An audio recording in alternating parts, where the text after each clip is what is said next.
Everyone is screaming new taxes. COVID-19 is not letting up. How clean is the Commissioner of Police? And a vacancy is created on the United States Supreme Court. Welcome back, folks, to episode number 12 of Viewpoint, the Brian Heeraman podcast. Another week has gone, bringing another new episode where we will be discussing all the talking points from the past week. But before we dive in, allow me to remind you that this podcast is available on all major podcast platforms, including Google Podcasts, iTunes, Spotify, and we're also available on YouTube and Twitter as well. I encourage you to like and subscribe on all the major podcast platforms. That way you won't miss any new episodes. This week I've started what I call Viewpoint Memos, or maybe I should rebrand it into Viewpoint Talking Points, but we still have time for cleanup. And I use this to cut into the week to provide analysis on major current topics taking place. And I've done one already, so look out for it. I invite you and all other new and even old listeners as well to share this podcast with your friends and family and continue to listen. So I have not designed talking point memos to be very long. As I've mentioned in the first episode, it's just some way to cut into the week to provide analysis on major topics making the rounds. Because if I don't get into the topics during the week, we have to wait until the podcast comes around, and by that time, the news tend to be stale a little bit. So I don't plan on punching in every single little thing that comes around, but for this, just for the major ones, and I'll get in, give my viewpoint, and close it off. So it won't be anything very lengthy in that regard. So moving on, how's everyone been for the last few days? I mean, we've been having crazy weather. If it's not a heat wave taking place, if I can use the terminology heat wave, we have crazy rainy weather. I mean, rainy weather is causing storms to the point where we have severe floodings in some part. Most recently, of course, Aruka. There's some serious flooding taking place in Aruka, and sincere sorrows go to all those people who are affected by the floodwaters. But like I said, if it's not floodwaters, if it's not storms, and it's heat wave taking place the last few days, we have a major heat wave going on, and it's interrupted by some significant thunderstorms, and right back after that, it's heat wave again. I guess for all those climatologists, people they will say, "Oh, the Earth's coming to an end, and there's too much of heat, and we're not taking care of the ozone layer." That's a whole different podcast. But let's move along to something more interesting, something that's going on, and I've read in the newspaper recently. So, as you know, October 5th is budget day, and the Minister of Finance has come out and he has basically said that we're looking at a budget whereby we lacking or we're falling short in revenue collection to the tune of some $15 billion. Now, that's just a estimation in his mind because he's still awaiting public servants to give him a more accurate number. But some economists they believe that the figure could be anywhere to the tune of $20 billion. Now, $20 billion shortfall in terms of revenue, it's a huge amount. And the Minister of Finance has basically said, oh, there are going to be new taxes. I'm not quite sure how new is new in the sense that they're talking about the Revenue Authority coming on board, and they're talking about the property tax. But to me, the property tax it was always there, just that it's a new incarnation that's coming about this time around. But not that I'm defending the Minister of Finance, but he is accurate when he says how they have made no secret with regards to what they intend to do with the Revenue Authority and the property tax. You see, elections has consequences, and as a consequence of their victory, which is an endorsement on what they campaign about, because the Revenue Authority and the property tax was part of their manifesto. So when they won the election, they basically got a mandate to carry on, to push ahead with what they have campaigned about. So it's going to be interesting to see how they meet this shortfall in revenue, because as the Minister of Finance has accurately described, I'm not quite sure if his figures are that accurate, but nonetheless, he has provided figures, and I'm still grateful for those figures. He's basically said that it takes something like about $3.5 billion to run this country. So when you're talking about a budget that's coming about whereby they're only generating a revenue to the tune of $35 billion and they need like 40 something billion a year to start off, to get off the blocks. They need $42 billion. And that's to ensure that salaries are paid, pensions are paid, social service programs are taken care of. $42 billion that you need to start with, and you're starting with 35 billion. How do you even begin? It's a very trying time that the Minister of Finance is going to have. And I sympathize with how he's going to collect all of this revenue to provide it. The Heritage and Stabilization Fund is to the tune of some $6 billion. So, in my estimation, that fund is going to be depleted to whatever extent it could be depleted so that they could finance this budget coming in October the 5th. You can't have a budget whereby you're just going to be paying bills. There has to be some sort of capital investment program taking place whereby that allows the economy to take over. Some sort of capital investment, maybe they're building a hospital or a bridge, something that creates to stimulate the economy to create jobs.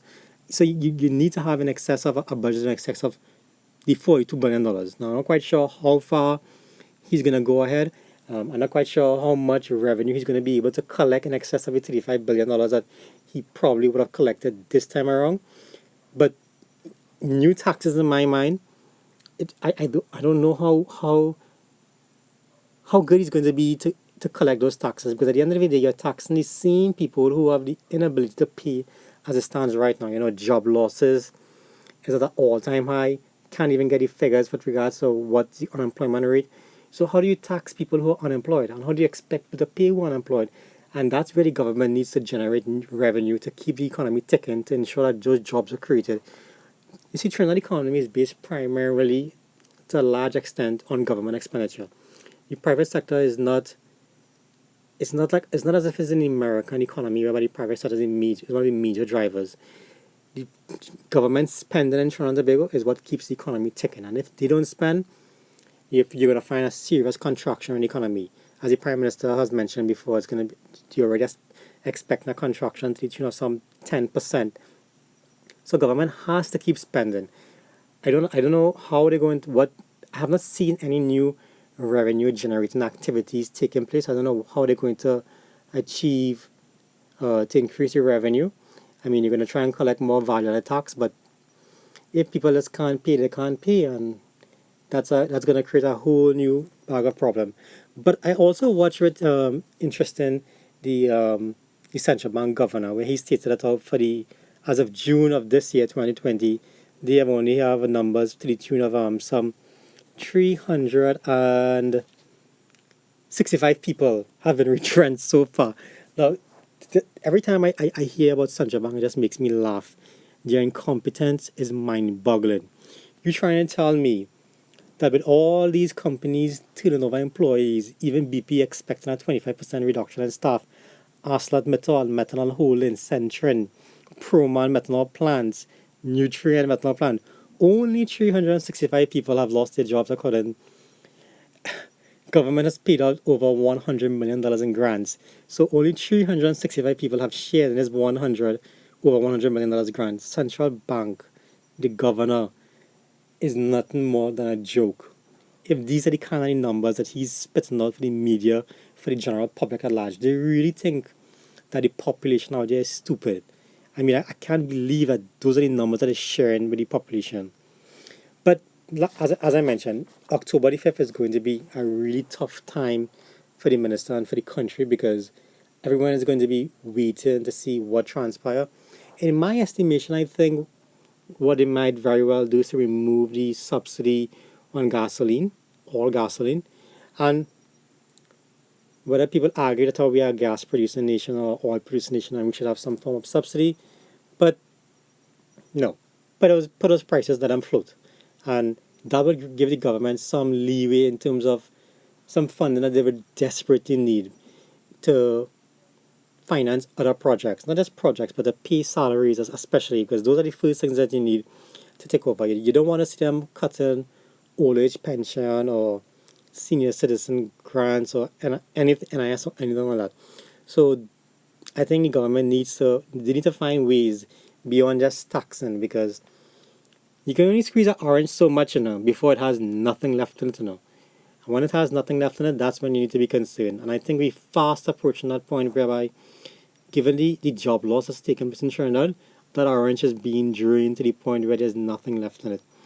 So I hope the Minister of Finance comes around with some new initiatives to stimulate revenue generation. They need to get private sectors taken. They need to get people from outside to invest and stop with this garbage story that how it's happening all over the world. It's not happening in the US. The US economy is springing back up. Look at the stock market in the US, I've mentioned before. He used the analogy of Dubai as collapsing. I don't know where these get these things from. It's all about controlling their narrative, whereby they're trying to make it sound as though China going through hard times and the world going through hard times. So it's nothing new to us. No, it's not. It is something new. We need to find ways to look after ourselves, and the government needs to spearhead that way in looking after the population at large. On another note, I see Dr. Hines. Dr. Hines talking about the COVID 19. And oh my God, COVID 19 is scary and it's getting scarier by the day. What is the number right now? Let's see. The number is 3,866 confirmed cases. And how much deaths is 64 deaths so far. Oh my, the numbers are increasing. Dr. Hines is talking about we're beginning to see a reduction. I don't know where this guy is seeing this reduction from. He's seen a reduction in the sense that today we record 112, yesterday was 86, but tomorrow it might be 150. That is no reduction. That is not no way to determine a reduction. These numbers on a weekly basis, if you check it, we are having at least 500 cases every week. Within the end of next week, we may very well be at the 4,500 mark, and the following week, within 2 weeks, we're gonna cross 5,000 cases. I don't know where this guy is seeing this background. It annoys me to the point where I see senior public servants, professionals, selling out their integrity and their character short, just to ensure political expedience and to conform with a narrative that they know is fully well. It's best to let the population know the truth, and that way they can adapt and treat with the truth, given how scary this is happening. But if you're trying to tell the population you see reduction, then what do you expect them to do? So I don't know, Dr. Hines, I keep saying government needs to bring fresh faces. These people have sold out themselves, and no one is going to trust them. Because social media is so far reaching now. People just pick up the your iPad or the tablet or the laptop and check and see what the numbers are. And the numbers are basically online with graphs. And when you look at the graphs, there is no reduction whatsoever. The graph just keeps going up. Come on, we need to do better than this. We need to find ways to get this virus under control. And the only way, I just keep saying from time, since whenever, is to get in front of testing. You need to do testing in mass. Find those kits wherever they are, not those Chinese kits. Start calling the US, start calling the first world nations who are ahead of the game, and start getting these kits. And not just the kits, start getting the treatment. Stop acting as though there's no cure whatsoever. There are treatments for this COVID 19 if we only start doing the proper work to get these things done. Otherwise, with these numbers increasing the way they are right now, I don't know what's going to happen. It's going to overwhelm the healthcare system. It's going to create a strain on the number of ventilators we have. And when that starts to happen and people can't get ventilators, that 64 number is going to start spiking tremendously as well. And we don't want that. The only way to get ahead, I keep saying, is to do testing. Test people, ensure that when they know they have the virus, and they return their results on a timely basis, not just test them today. And I heard about a case where this guy went for well, he was tested for the virus because he was in contact with someone who had the virus. So let's just say he tested on a Monday. In 2 weeks' time, he came out. They gave him a letter telling him he's out of the quarantine period because he shows no sign of symptoms. Up to that 2 week period of time that he's out of the quarantine, he has not gotten the results of his test. This cannot be going on. If someone is tested, they need to get their results within a day or two. That way, they can be placed under quarantine and not infect anybody else. What if that guy was asymptomatic, and within a 2 week period, he doesn't have any symptoms. But right after that, he started showing symptoms after the quarantine period. Do you know how many people he would have infected within that 14-day period? It's crazy what's going on. We need to get ahead of testing. We need to start testing people so that they know when they're infected, so that they can take the precautions for themselves, their family, and their friends as well. But before we move on to other international topics, we have to touch on Gary Griffith. Yes, Gary Griffith again. He's found himself in the news. This guy, he loves the camera. And if he loves the camera, then we're going to give him the attention, because I honestly don't think that this commissioner of police is going to last that much longer. I think the last incident with the Prime Minister, that was a red line in the sand for him, and he crossed that red line. Eventually, the Prime Minister, through the Police Service Commission, through the Ministry of National Security, through the President, they all going to come together, and they are going to remove this commissioner of police at some point in time. Because you see, folks, the police commission is appointed by the President in advice to the Prime Minister, and the President is appointed by the Parliament, and the Parliament is, the majority in the Parliament is held by the government. So at the end of the day, the political party in power is the government right now in the T&amp. They are appointing people obviously in their favor. So if they don't want him, they're going to do the whole Dwayne Gibbs effect, and they're going to get rid of this commissioner of police. But that's not the stand what I want to take on tonight, on this whole commissioner of police. This commissioner of police, it seems as though this commissioner who sent Irwin Hackshaw all of a sudden on immediate suspension, Irwin Hackshaw and this commissioner of police seems as though they're in cahoots with something. This whole issue comes about after Irwin Hackshaw was found working as a consultant without permission of former Commissioner of Police Stephen Williams and Harold Phillip.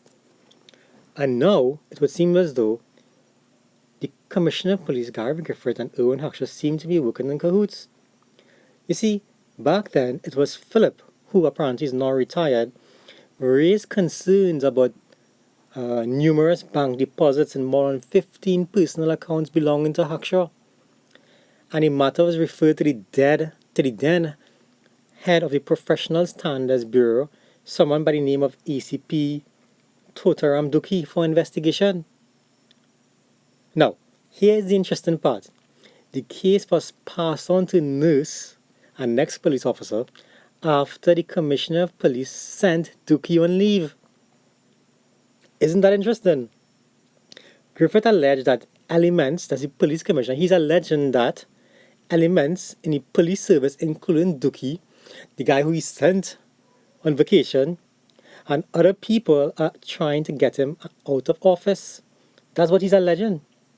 Now, this same Duki guy from this article, he's saying that he's investigating a complaint from someone from Cookery who's alleging that the Commissioner of Police assaulted him.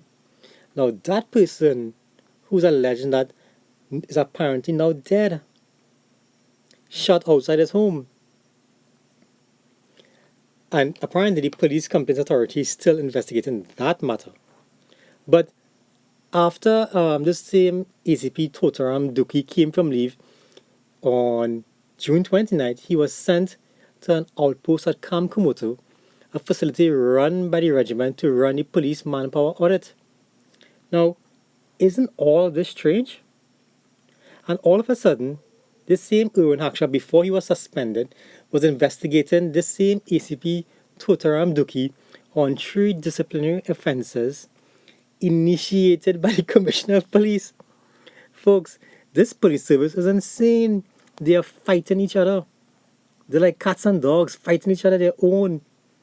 And the Commissioner of Police and Irwin Hackshaw, they seem to be running this police service as though it's their own little private little party. It's crazy what's going on down there. My God. The police service of Trinidad and Tobago is now, it seems as though it's now running like a political party. If you're not in favor of them, they send you on vacation. They initiate, investigations against you. Wow. We're going to keep our eyes on this one. I'm definitely going to keep my eyes on this one. This is insane. But let's move on to something on the international scene right now. I don't know if you are aware of this, but United States Secretary of State Mike Pompeo visited Guyana. During a historic visit in Guyana on Friday, he said that how the neighboring Venezuela is an illegitimate power and they must leave office. He made his remarks while he was talking to the president of Guyana. His name is Irfan Ali, and this was during a nation visiting the whole um, South American area. And during his visit to Suriname, he then went to Guyana and heading back to Colombia as well. Now, the United States apparently they've told the Guyanese authorities that they would give them 5 million US to help with the more than 30,000 refugees that have fled Venezuela to Guyana over the last few years. Pompeo also mentioned apparently that the United States has two facts on Venezuelan President Maduro. That being, he's a narco trafficker and he's indicted for kidnapping and all those different things. And he must leave office. That is what Mike Pompeo is saying. I wonder why Mike Pompeo didn't find it suit to visit Trinidad and Tobago or to even offer Trinidad and Tobago money to deal with refugees. Interesting, isn't it? Trinidad and Tobago is just 45 minutes away from Guyana. It's very interesting what's going on that front, folks. We need to keep our eye on that one. Now, moving on to the main topic coming out of the United States of America. Senate Majority Leader Mitch McConnell said on Friday, unequivocally on Friday night that is, that President Trump's Supreme Court nominee to fill the vacancy of the late Justice Ruth Bader Ginsburg, aka RBG, will receive a vote on the Senate floor. Yep, that's what Mitch McConnell said. Now, RBG, for all of you all who don't know, is a liberal Supreme Court justice, and she passed away on Friday night. She was 87 years old, and she she passed away from a result of complications from cancer. I'm not quite sure exactly what kind of cancer it was, but nonetheless, cancer. So before we move any further, allow me to put forward my sympathies and my condolences to the family members of the late Justice Ruth Bader Ginsburg, RBG as they normally refer to her.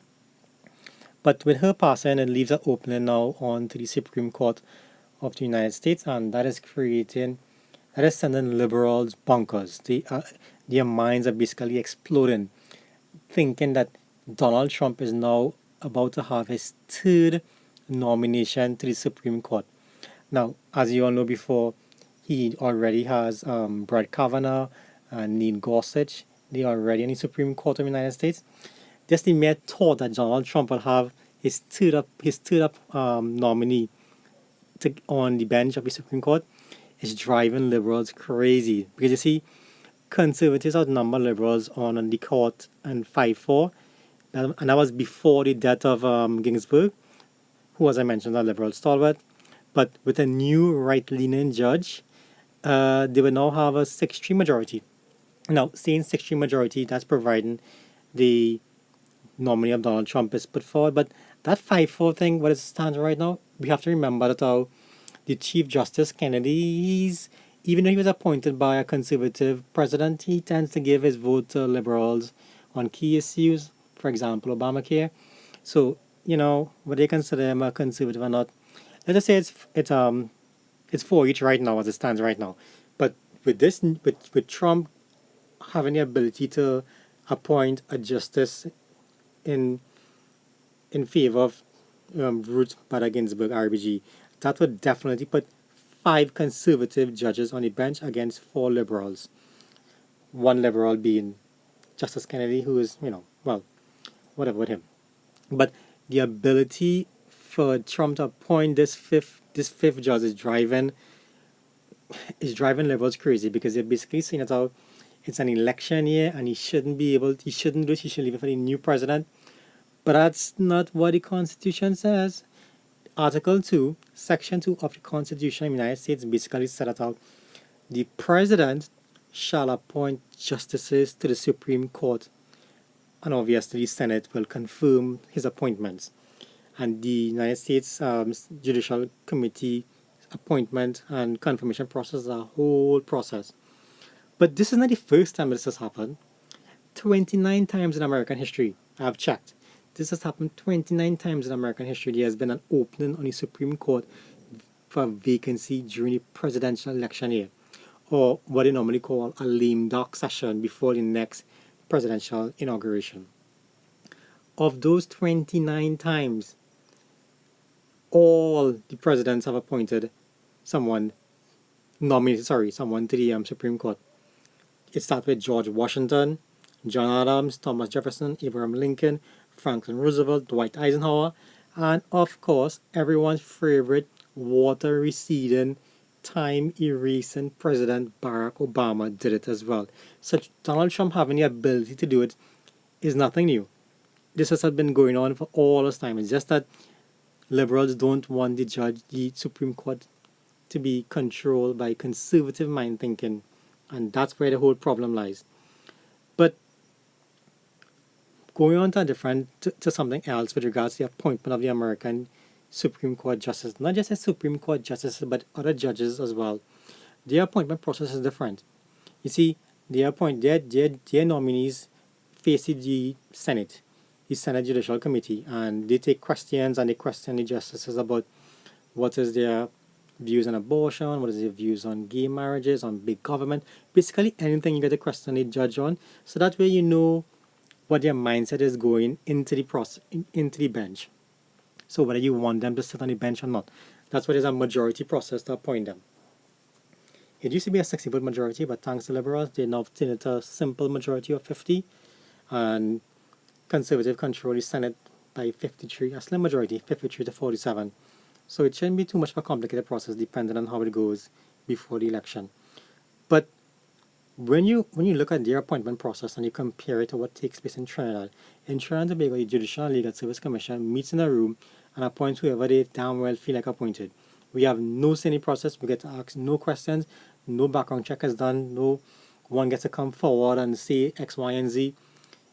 The elected officials, the member of parliament, don't get to question these judges, but we are expected to obey their rulings regardless of what their stance are.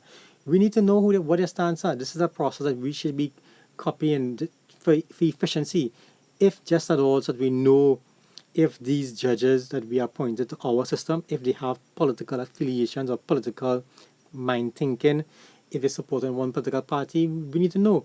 Because it's no secret in America where these judges lie. We know whether they're Democrats or whether they're liberals. So what's the big thing here? Why can't we know if a judge in Trinidad and Tobago is a UNC or P&M? We would know where your ruling stands on. But in the appointment process, we should what the conservatives look for is someone whose mindset is based on the Constitution. And that's what we need to be looking for in Trinidad and Tobago. I don't care what your political affiliation is.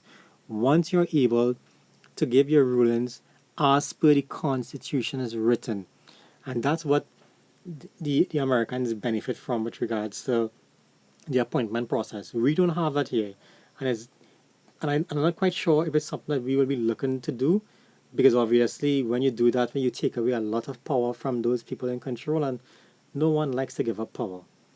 But hopefully the Constitution will be amended someday and we could benefit from something like this. It's a tried process in America and it's working. So, and ending now, I always try to end this podcast on something light. So, I see the Prime Minister now is missing his peacock in Tobago. Apparently, someone tried to reverse on this man's farm, knocked down his peacock, and it's now gotten a whole sort of attention. They apparently found the carcass of the peacock, and the Prime Minister is now calling to try and get an update on what's going on with this missing peacock story. I mean, it's insane what's going on. This Prime Minister, this important guy, has so much. First of all, I never even know you're allowed to have these species, this peacock as a pet. This is news to me. Maybe I might start thinking about getting one of these. I mean, is it the in thing? So the Prime Minister now has Senior police officers investigated his missing peacock. I mean, police officers who have ranks to look for spying and all those different things. McDonald, all of them looking for peacock. The prime minister calling, finding out what's going on with my missing peacock case. Oh my God, Trinidad. I don't know. I don't know what next, but this prime minister and his missing peacock just need to give us a break. No pun intended. Viewpoint, the Brian Heeraman podcast. I'm out, guys. Take care.